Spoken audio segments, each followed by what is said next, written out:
The heavyweight elimination matchups continue. Plus, Alyssa bodies Tori. The Secret Garden continues running the game. Boats are capsized. Allegiances are questioned. Vets yell at vets who yell at other vets. And Bananas gets the CBS spotlight he's always wanted, but maybe not in the way that he always thought. It's the Challenge USA 2 Episode 3 recap coming up right now.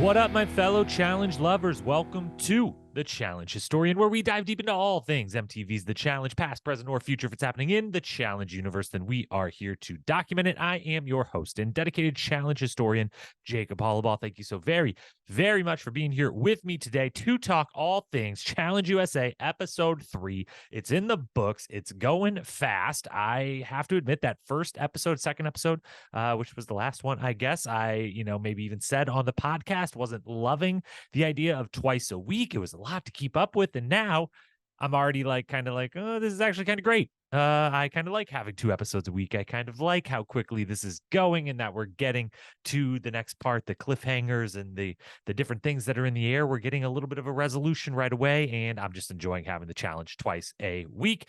So that's been awesome. We're back. It's already episode 3. Feels like the show just started because it kind of just did.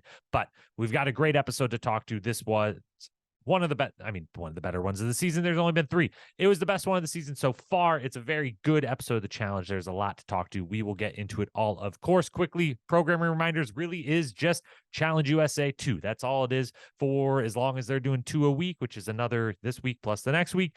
We'll just be doing those 2 pods every single week. Once they go down to just 1 a week on Thursdays, we will see about potentially adding in a second podcast for the week, what kinds of ideas we can come up with. We also are a tiny bit considering covering a couple non-challenge shows on this podcast feed in the potential near future. So hit me up on Instagram at Challenge Historian if you would potentially like maybe some Survivor coverage on this podcast feed, maybe even our guy Johnny Bananas is in a new show that I'm kind of intrigued by coming up, and maybe we would do some little recaps, maybe not every single episode, but check-ins on that particular show. Survivor's really the big one, though. I've been covering it, the last couple seasons with my good friend Paige over on Most Likely 2.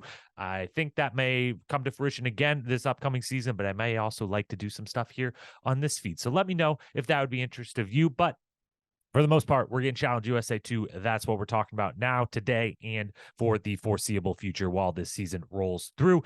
Heads up, Monday's episode will probably be later in the day, even in the evening, depending on my travel back. I'm driving back across Saturday and Sunday from Maine back to Chicago, another 20 hours. We'll see when we actually arrive on Sunday, if it's in time to watch the episode live and even have the energy to podcast that night versus Monday morning or Monday midday when I'm catching up on all my other work. So we'll see when that comes, but it will be in the feed. Hit follow, hit subscribe, and then you will not miss it. Our agenda for today, as always, we're going to do storylines first, awards second, power rankings, and predictions at the end. And there's a big prediction to make because this episode ends on a cliffhanger. So stick around all the way till the end to hear me talk through the options Johnny Bananas has at the end of this episode. But for now, let's dive into the high-level storylines.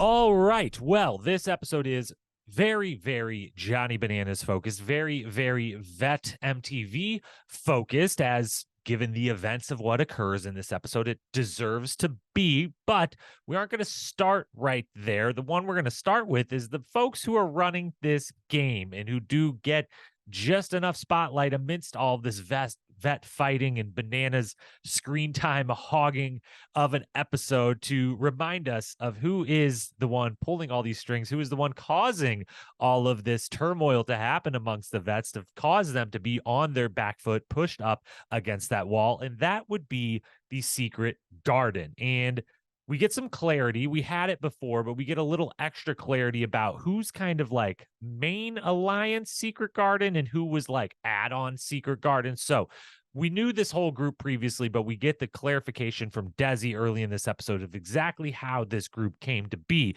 And that is that the initial Secret Garden was Desi, Tiffany, Michaela, and Chanel. And I think she says they're rooming together. I'm not 100% on that. Someone let me know, maybe send a screenshot or whatever if you can, of if those four are in fact in a room together. But she says those were the four members.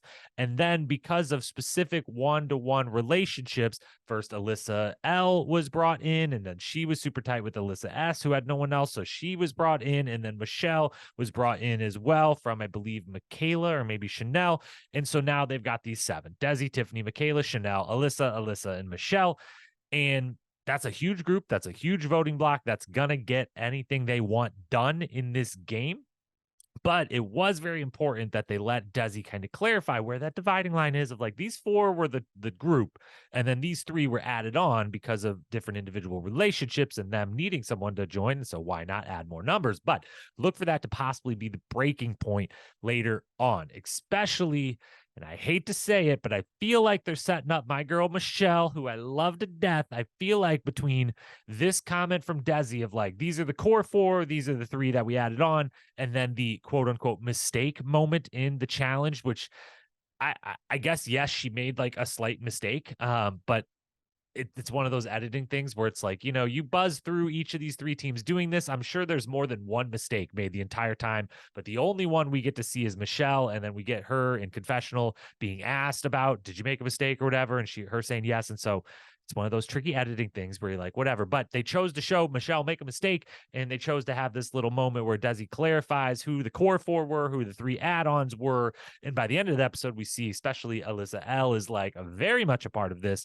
And it leads me to a little mini prediction up front for you. I feel like when this alliance breaks, which it will have to in some regard, because 7 women can't make the final, I think based off previous seasons, 5 of them will. So there's got to be a break somewhere, by inevitably, just the numbers say that I think Michelle's going to be the one who may get betrayed at some point. Early prediction there, just kind of how I'm reading what the little tea leaves were being given.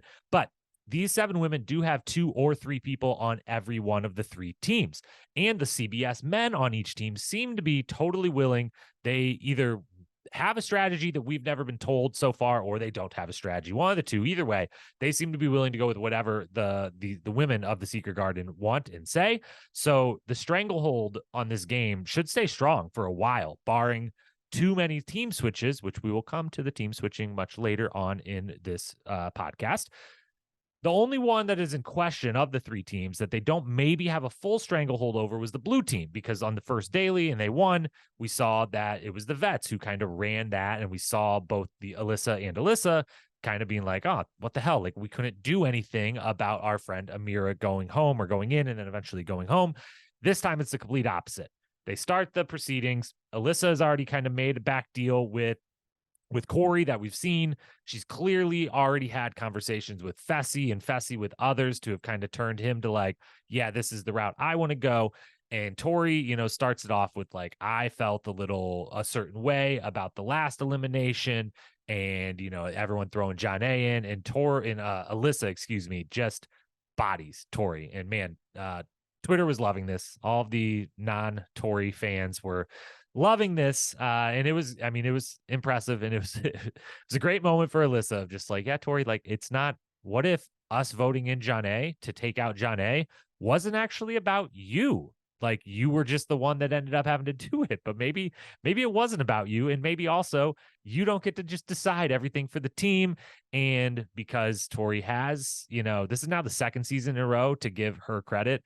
Last season, she kind of got her way on world championships over and over and over, but also with the turmoil of her and Danny never being in agreement, even if that disagreement never came to like true fruition within the game itself. Like, everything around them worked itself out, so they could just disagree over on the side more or less. But she had a long run of seasons, much to everyone's chagrin. Her, the Vacation Alliance, all of them, just the vets on any of the show, the biggest vets on any show, longest tenured vets, I should say, not the biggest vets, the longest tenured vets on the show, kind of having an easy road, kind of always getting their way, kind of just bullying around the rookies or the younger players on any given season. And this time the table has been flipped. And that moment from Alyssa was fantastic, and just lays down, nope, actually, I've got this vote on wrap. This is how this is going to go.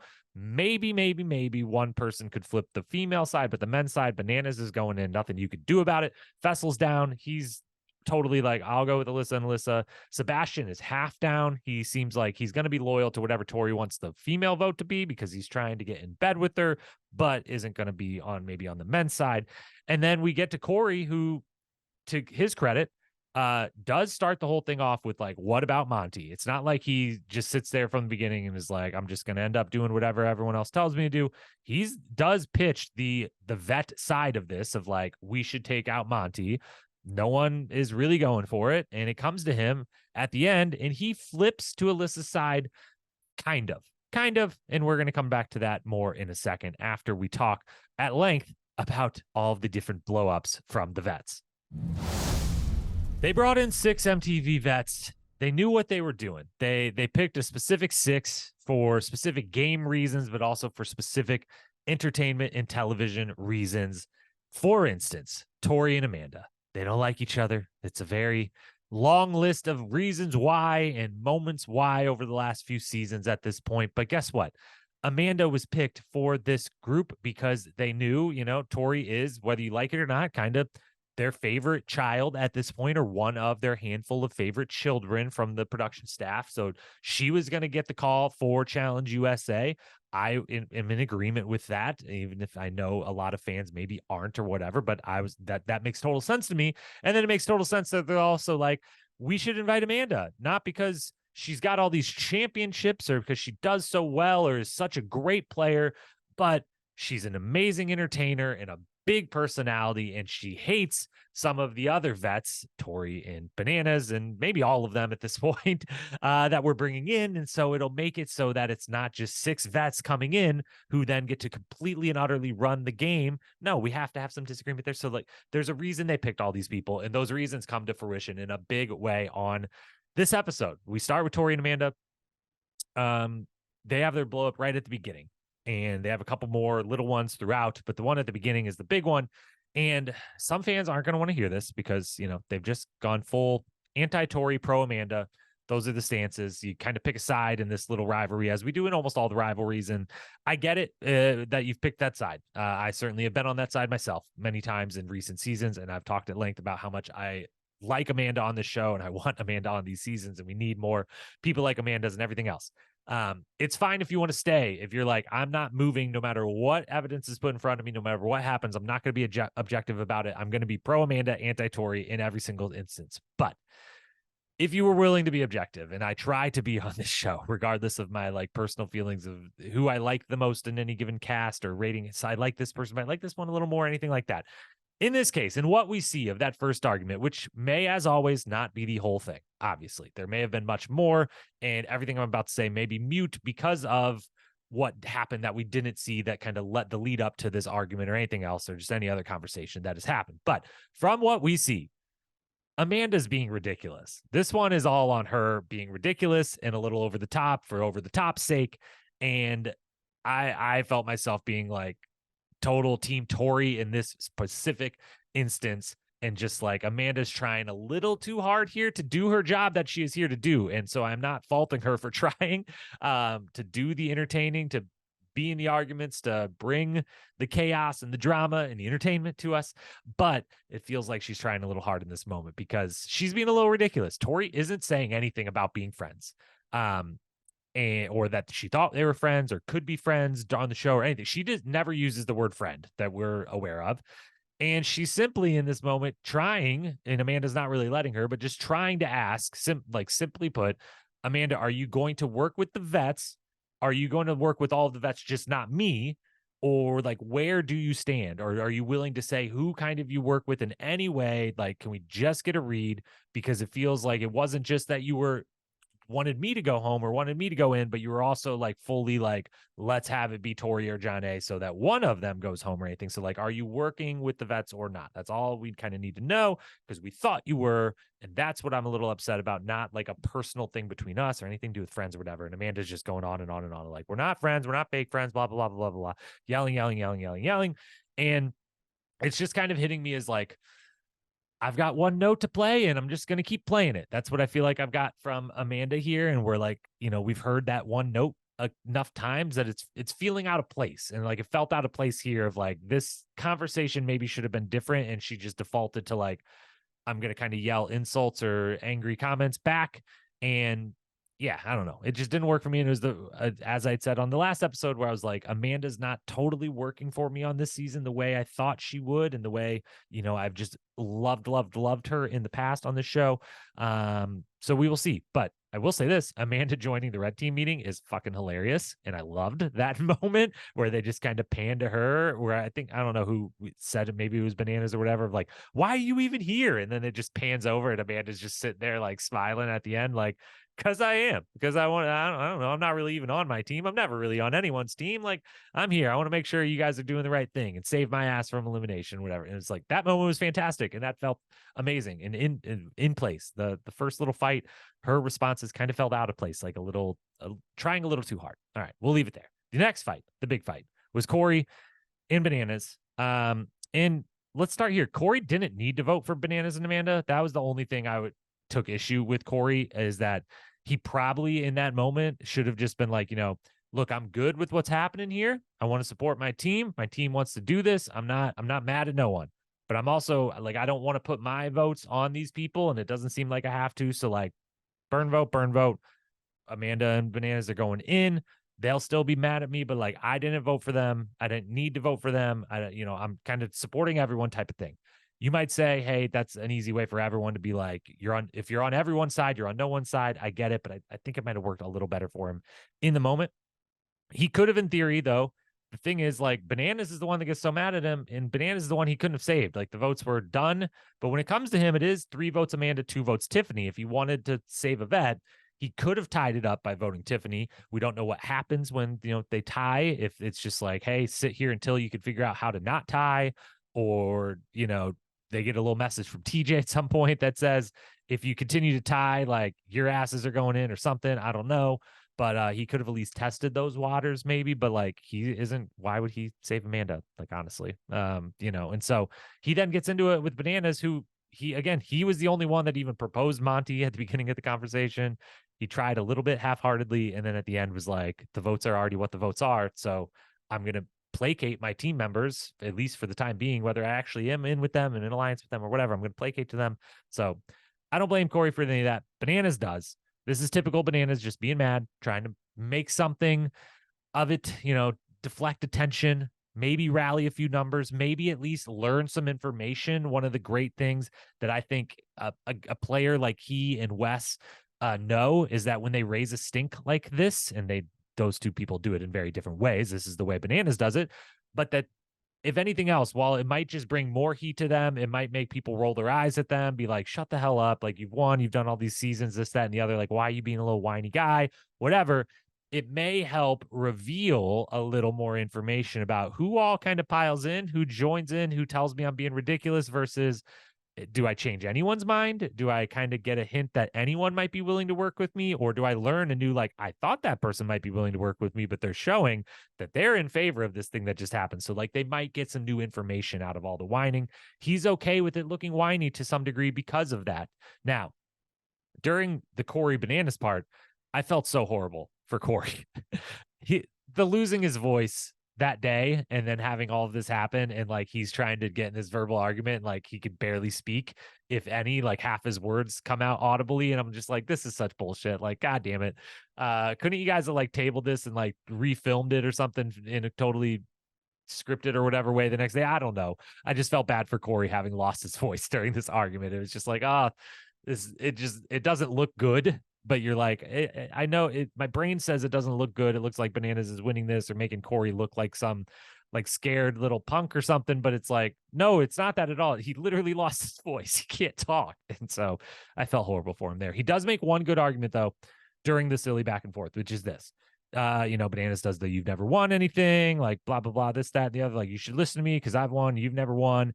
And Corey does get off in there at some point, like, I've never won playing with any of you, so why not play with them instead? Something to that effect was said, which he doesn't go all the way in saying what I think he maybe is thinking at this point, and I will say for him, which is, yeah, I came in here and I would have been willing to work with everyone if it was going to work, but it's clearly not going to work.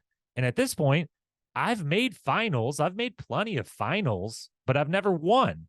So why not make a final and run a final versus all these new people instead of running it versus you or versus Wes, who wins them all the time and who have shown I can't beat that you and him in a final.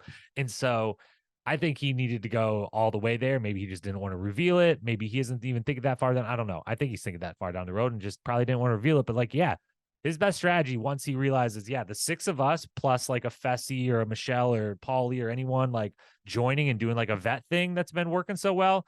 The second that's out the door, which it went out the door already, it's in his best interest and makes perfect sense for him to be like, yeah, I'm back to my default. Get Bananas out of here. I can't beat him in a final. Let's also throw Wesson with that. I can't beat him in a final. I'll run a final against Monty or Tyler or Sebastian or Dusty or whatever. And like, I may win, I may lose, but like, I don't know if I can beat them or will lose to them. I know that I'm probably going to lose and definitely going to lose to the 2 of you. So like, let's get you out of here. So I think Corey's in the right. I think he's making the right decision. He maybe just needs to be a little more decisive about it, which leads us to Bananas in general. Big episode for him, obviously. He then argues with Fessel, who, I'll quick aside, Fessy kind of puts him in his place in the most casual of ways, and I loved it, and it was amazing. His response to, the what world do you live in, just being like, mine. Like, it's just so perfectly a mixture of, it's on brand of everyone who would always say, he's like all caught up in himself or ego driven or whatever. But it's also just true. Like, it's a hilarious comeback to like, what world do you live in? I live in mine. I exist in my body, in my mind, my conscious, that's as we all do. So it's funny, it's true, it's still on brand, and it comes off really likable in a spot that even I would imagine his biggest haters had to be like, that was funny, or that was that was just a good moment for him. And it seems that Fessel maybe learned a little bit from the past, because he does stand up briefly to kind of remind Bananas, like, I'm going to quickly remind you, I'm like 5 inches taller than you and way bigger than you or whatever. And, typical macho type of stuff, get in your face briefly. But then after a line or two, he's like, never mind, I'm going to lay back down and I'm going to be so casual about this. And just from the comfort of my bed, going to keep talking back to you or whatever. And it just adds insults to the words. It's fantastic. It's fantastic. It's a wonderful way to handle this versus the way that could have eventually get you kicked off a season, as has happened, unfortunately, in the past. Then we get the kitchen complaining scene, which is really funny, but it should always be taken in the context of the editing. They make it seem like it was like hours of him just standing there, pacing back and forth, bitching in the kitchen, and it very well may have been. It also could have easily been 5 minutes or like 2 minutes long or like 90 seconds long. We may have actually seen all of it, every single sentence, just chopped up with some music, with a bunch of different reaction shots around to make it look like this is this like long-winded thing that goes on and on and on and on and on, and everyone can't believe that he's still doing it and complaining. Who knows? But it's funny. It's probably not the spotlight type of episode that he was hoping for, at least up until this point. The end of it, there certainly goes well for him. We'll get there momentarily. But as his CBS debut, he's still providing the content. He's still good TV. He's still kind of winning in the end, even if it's like a little bit more of this is at his expense than I'm sure he would like. Regardless, it's still about him. And I know that's his main goal, is good TV about me. And he's doing that. So he's winning. The final thing to discuss then is the daily challenge and Paulie in the elimination. We'll wrap it all up into one here. The daily was really good. I would love it if they could finally get like a true warm weather place where it's not always freezing cold water, but whatever. I guess that's All Stars only at this point. Like, we haven't had, how long has it been since we've actually had like a true, like, this is filmed in the summer somewhere where it's 80 plus degrees and sunny all the time. And even if it rains, it's 80 plus degrees and the water is warm because we're near the equator and the water's warm around these parts and whatnot. We'll see if they ever get back to there. I don't know. At least the All-Stars ones have been to some degree, but not even all of those. But regardless, the daily was really, really good. Freezing cold water aside, I'm sure no one liked that, but it does add an interesting element to the daily. It reminded me of the sinking ship challenge from Inferno 2. That was really, really great. Memorable flop from the badasses. At Challenge Stats did a great tweet thread about reminding him or her or whoever's behind Challenge Stats of that, and sharing some screenshots and some different things about that. So go check out Challenge Stats as always if you want to get amazing stats and figures about the challenge, but also some nice little deep dive moments like that one. I was right there with them. It reminded me of that challenge, which was a fantastic one. This seemed really hard. It took true participation and communication from all team members, which makes for a good team challenge. And all three teams worked really well together for the first time. And it made me kind of realize they really did end up with pretty evenly split teams on this season, which helps so much. When there's interesting storylines that can come from one team being completely and utterly dominant, but it's almost always going to work out better if the teams are really even and no one feels super safe, no one feels super comfortable, anything like that. And I feel like that's where we kind of are right now, and is why it's working so well so far. Now let's move to Paulie. I love that they, gave him the backstory, gave him the screen time here to kind of explain where he was, where he is, how he got there, talk a lot about it, the therapy he did, becoming comfortable with himself, his sexuality, all the things. It was all amazing. The only part of it that wasn't was the whole time during it, I was just like, God damn it, Paulie's going home. Like, at minimum, Paulie's going in. It's just one of those things. We've talked about it before, but you can tell from the edit of each episode, they don't have too much time. So the people who are going to go home or into elimination are going to get the heavy focus, and you kind of can tell partway into an episode. And this one, I was like, I guess there was still the Paulie could win the daily challenge. It'd be like the one leading the line, but it seems like they're giving us the Paulie may be leaving, so we want to fit in what we need to fit in about his character arc for the season. So that was in the back of my mind the whole time. So I wasn't 100% enjoying all of these wonderful, lovely moments, because I was a little bit like, God damn it, please, no. Oh, he's going to go home. And then, yeah, he obviously does. We'll get there. He's definitely grown since being on. He's become comfortable with himself. He represents himself in an incredibly positive way and wonderful way this season, even in his brief appearance. So that's all great. I love Paulie. As if you listen to the preseason, the cast reactions, anything, he was the number one thing I was most excited for on this show. I was so thrilled to have him back. I have been pounding the table, as have many, for a couple of years now, and many, many challenge seasons of like, Paulie and Cara Maria, why are they not on the show anymore? Bring them back. Thrilled that he got the chance to come back. Thrilled that, as much as I wanted the chaos agent, as much as I think I still wish we would have got a little bit of that, I'm happy for him having had such a positive experience. I'm happy for, others to be reacting so positively to him. And the final thing I'll say is I'm glad we got to see how much being on this show means to him, because if you were watching this and didn't pick up on that, then we weren't watching the same show, because he loves this thing so much. It matters so much to him. The emotion when talking about it throughout all three episodes, and especially this one, was palpable through the screen of like, this matters a lot.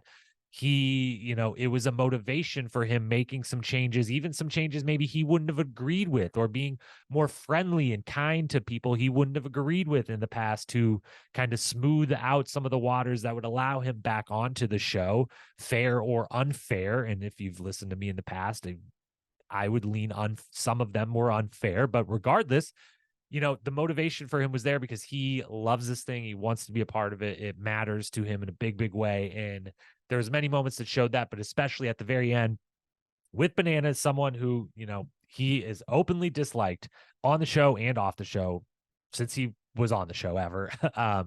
And I'm sure still has plenty of honest commentary about things he doesn't like or things he doesn't agree with about Johnny Bananas, the person, or even the cast member or challenger, whatever.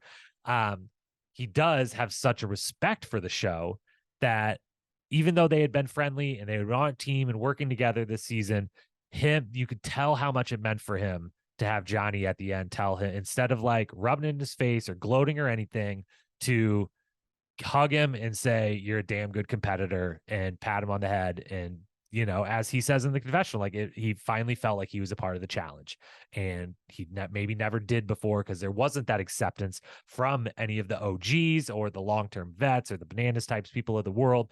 And now he kind of feels like he got that a little bit. It's amazing. I just wish it didn't come because he was eliminated by Bananas in the third episode. I would have liked to see him there till the end. I would have loved to see him get a chance to run a final again, but hopefully we will see him again. He obviously goes home because of the elimination, which we'll quickly touch on. It was a great game. It was fantastic. I loved it. No notes. Unbelievable. Great, thought out, looks cool, executed well.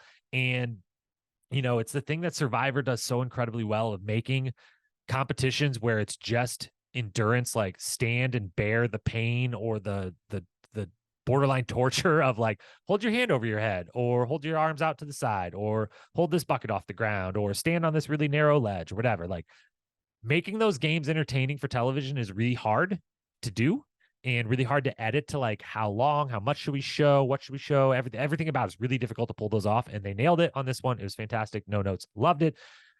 It was also an obvious reminder of the last time these two were in elimination, the infamous Final Reckoning challenge where Natalie and Paulie, but really Natalie beat Bananas. Paulie won and Tony lost, but really Natalie beat Bananas in holding her hands over her head, which if you don't know and you've never heard me talk about, or you've never heard the original story from Tony and Bananas themselves, I believe it was, I think the only time Tony has been on Bananas' podcast. So you could go look it up and hear the whole story. But that was the second version of that elimination back on Final Reckoning. They had to pause and cancel midway through the elimination the first night, which was a different version of the same thing, but was way more predicated on the eating portion and kind of an actual team thing. And Bananas and Tony were well on their way to winning when something went wrong with one of the pieces of machinery and they couldn't get it fixed. And so they called the whole thing off and redid it in a new way the next night, which turned into the eating part basically didn't matter. And it was Natalie versus Bananas holding your hands over your head, and Natalie won.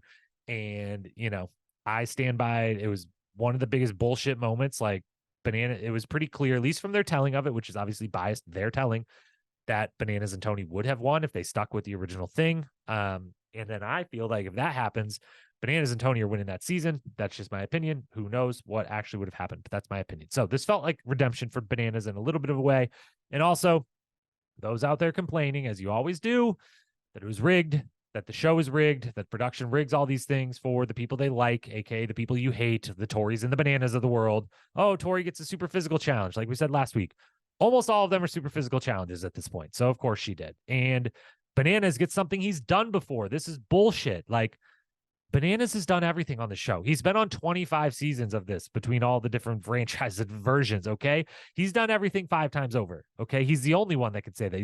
Him and Wes and maybe CT and maybe Anissa are the only ones that can be like, yeah, I've whatever you put in front of me, I've done the version of it that's happened in the past. Okay. So he's done it before. He's done anything but they could put it in front of him before. Get over it. They're not rigging this. This isn't rigged. Some arguments I'm open to. This one I'm not. Paulie and Bananas were both impressive in the throwing, especially Paulie, who is throwing left-handed. I think he's a righty. I don't know that for sure, but I think he is, which means he's throwing with his offhand, which makes it more impressive when they just both keep hitting it back and forth, back and forth, back and forth at the beginning. But that choice may have been the difference of the game, because when they get down and there's one bag left on Paulie's side, he needs to hit it. And if Paulie hits it, Paulie's going to win. And if Paulie misses, Paulie's probably going to lose. It comes down, they both eventually prove out that they can hold their arm up there long enough to be for the fire and the ice melting to be what ends it. And Paulie misses. And he's thrown with his left hand, which again, I'm not positive. Maybe he is lefty and maybe that was his choice. But going off the odds that he's a righty, Bananas chose to hold his left hand over his head so he could throw with his right. And maybe he thought, my right side's a little bit stronger. Maybe I can hold up. I don't know. But I think his decision was, I want to be able to do the throwing and I want to do it with my strong hand. And that might have ended up costing Paulie in the very end. So he gets out. Bananas, is currently the leader at one of my predictions of the season, when he had the most elimination wins. He would end up there a lot, but he would be able to beat a lot of these people. And he's got 1 win now. So he's up there tied with Tori and with whoever won the first elimination of the season that I'm blanking on now, Michelle. And how could I do that? I'm sorry, Michelle. I'm sorry. I still love you so much. I apologize. It's a lot of episodes in quick succession here. Now we get to will Banana switch. I'm going to make the prediction for who I think, or if I think he will switch at the end of this during the prediction segment, but I will lay out the cases here. Case number 1, he could stay. Why would he stay? Dusty is his most loyal vote right now. We learned in this episode, Dusty, we knew previous episodes, Dusty loves his show, dreamed to be about being on it. We learned in this one, Bananas is his hero. He says it multiple times. Bananas is his guy. He is locked in with Bananas. Whatever Bananas wants, Dusty will provide. That's his guy. That's his hero. It's kind of hilarious and endearing. And the jokes are also pretty funny that are being made at his expense for that. But so he's got Dusty, and their team is now down to 4 people. And so it could be tied 2-2. They could kind of push, for a tie in any given situation with Tiffany and Chanel. Yes, it's hard to remember who's on Tiffany and Chanel are the two then on their team with them. The case against it, though, is they have 4 and they're not that good.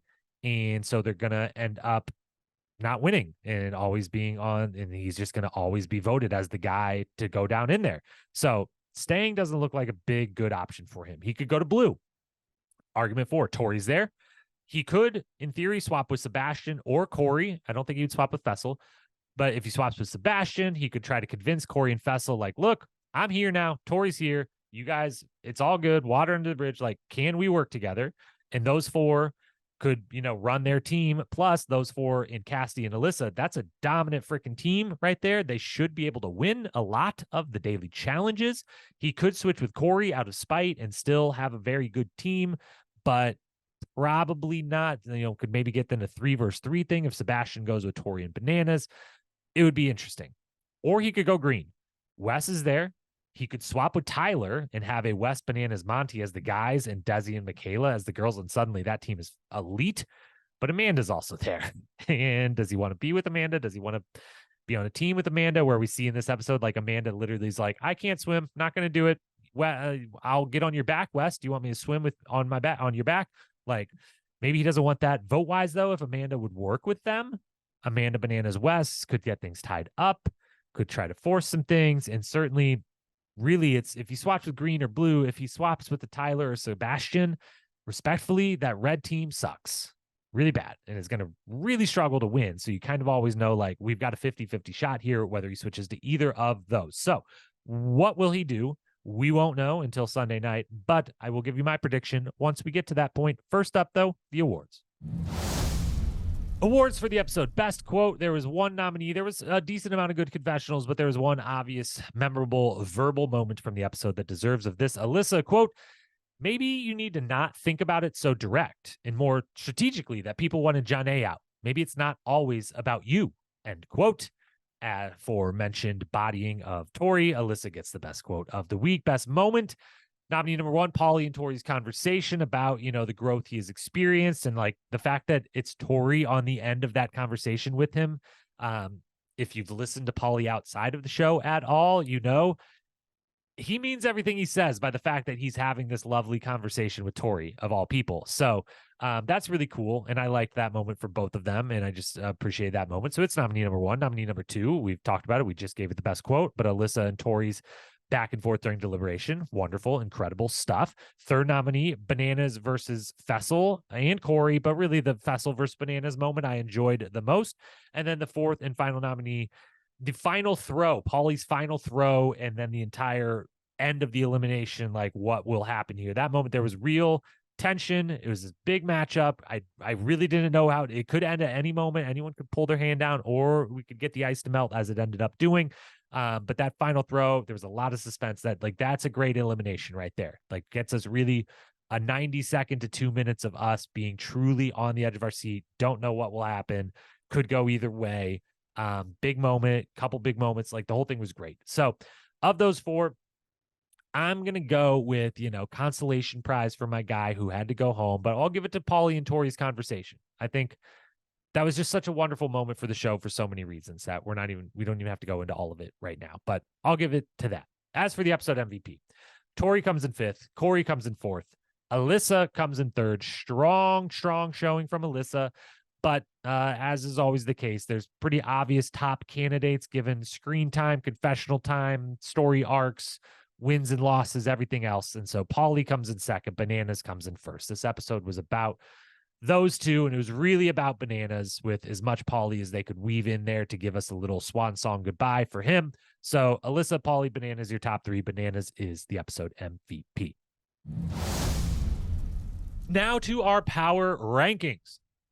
So things are getting a little clearer, and it's really turning into, like, I just kind of have a feeling there's a small crop of people on the men's side and the women's side who could win, and no one else that I think could really enter that, or that I see any way to enter that. And it's not quite 5 strong on either side, but I will stick with 5 people getting named on the power rankings. So females first. Desi stays number 1. I mean, she's I don't know. You blue and green are even teams, so doesn't have the best team, but she has one of the two teams that's going to win every time. She's got the best alliance. She's leading said alliance. No one has even really thought to say her name. She got the one vote the one time, and there was a hint this episode of like Desi's the girl we should all be targeting from Tori, of like Tori game respects game, of like, yeah, if anyone's going to whoop my ass in here, it's her, obviously, in every way, physical, endurance, politically, socially, whatever. Like, that's the target right there, which is game respects game. So I see that. And Tori also stays at number 2 in the power rankings for the same reason. She might get targeted, but like, I feel like this is Desi and Tori's game. One of those two are going to win. The other two that I think I'm willing to be open to the idea of them winning, that they're still in the conversation for me, are Michaela and Alyssa, who I have in 3rd and 4th, bumping up one spot here from where they were before. And then I put Cassidy 5th, but I think that break is after Alyssa. Desi, Tori, Michaela, Alyssa, those 4, one of those 4 women will win this show. Mark my words. I just don't really see a path that anyone else actually winning. You know, I'm putting Cassidy here because if you told me Desi and Tori both were not in the final somehow, some way, then I could see Cassidy winning. And that's kind of the way I would see Alyssa or Michaela winning too. But like, if either Desi or Tori makes the final, like, it's a wrap. One of those two are winning. So let's hope both of them do or neither of them do. I don't want to just see one because I want to see that nice good competition. So because obviously I want Desi to win, let's see both of them make the final. That would be awesome. On the men's side, Wes stays number 1, Fessel stays number 2, and honestly, you could make an argument Fessy should be in the top spot here, and the only reason he's not is because, well, it's not high elevation if they stay in Croatia for the final, which I think they will, so that could help him in a big way, but Wes, as I've said over and over, if he's in the final, he will win definitively. I just believe that so strongly. So he stays number 1. Fessy stays number 2. He's just got a great position in this game right now. This season setting up well for some of the floaters. Sometimes it goes either way with that. It's going really well for him. Bananas cracks the power rankings at number 3 now, because now that I've seen him beat Paulie, I do have confidence that my prediction could come true, that he could go like 3 or 4-0 in eliminations and make a final in the kind of like one of his most impressive seasons ever of just like having to win his way there over and over and over. Josh is 4th, the Dusty is 5th. And it's really one of those where like, yeah, Wes, Fessy, and Bananas, I just feel maybe Corey's just going to have a lot of heat now, potentially. It's kind of wide open on the men's side, because if they can get Bananas and Wes out, then it's totally wide open amongst everyone else out there. But if Wes or Bananas is in the final, I feel like one of them will win. And again, Wes would if he was there. And I think Fessy is maybe the only one that has a shot if the final is set up in a way that, like, to his strengths and not so much on his weaknesses, that there's like a version of a final where he could keep up with those two. But so, yeah, the rest of the house needs to get those 2 vets out, and then it might be wide open after that. We shall see. My predictions for next week. I'm back, baby. After episode 1, I went 0 for 3 or 0 for 4 going into episode 2, but I've rebounded in the biggest way. I went 4 for 4 this time around. I said blue team would win. I said it would be a male elimination. I said the first person would switch, but it would be a cliffhanger. And I also said red team chaos, which kind of, there was some camaraderie, but also, I don't know. I wanted the sweep. That may not be a fair judgment, but the red team certainly is still chanting team red flag. Okay. So they might be acting nice. They might have had a decent daily challenge on this one, but they're still voting for each other when the votes come down. And there's still the biggest split of any is between their team and the fact that everyone is trying to get Bananas. So 4 for 4. As for next week, here's your predictions. I told you I'd pick where Bananas would go, and here it is. I think if I had my way, Bananas would join green. It would have been amazing if Tori would have joined green and switched with Amanda like we wanted last episode, and then Bananas could go over there, and suddenly it would be Tori, Desi, Wes, and Bananas on a team, and Monty and Michaela as their like that's 6. Are you kidding me? Like, are you kidding me? But that can't happen. So I think Bananas joins blue. I think he feels the most comfortable by far at this point with Tori on his team and with Wes as his, confidant on another team, that they can keep their powers separated a little. And I think he goes blue. I think he is smart enough, prediction number 2, to replace Sebastian and not go petty against Corey, but instead go, let's try to mend this. Let's try to have the best possible team. And respectfully, Corey is way better than Sebastian as far as we know right now. So I think he joins Blue. I think he replaces Sebastian. I think third prediction, Blue wins the daily. And fourth prediction, I think then once they've won, their main decision is that they are going to decide what male can we serve up that we're confident Wes can beat, because I think they will turn their attention to Wes is going to be the overwhelming vote of going into elimination. And so we're going to give him a Tyler or a Sebastian or probably one of those two that we feel the most comfortable with him going against. So those are your predictions. Banana joins Blue, replaces Sebastian. They win the daily, and they serve up a male they think Wes can beat. That is all for this episode. We will be back on Monday to recap episode 4, which will be out Sunday night. Second week of twice a week. And then we'll have one more week where there's 2 episodes, Sunday or Thursday and Sunday again next week. So keep your schedules in lock. Keep those alarms to remind you that there's 2 a week for one more week. And then starting with episode 7, they will be down to just 1 a week on Thursday night. So thank you as always for being here. Love you. Appreciate you. Till we talk again on Monday. Peace.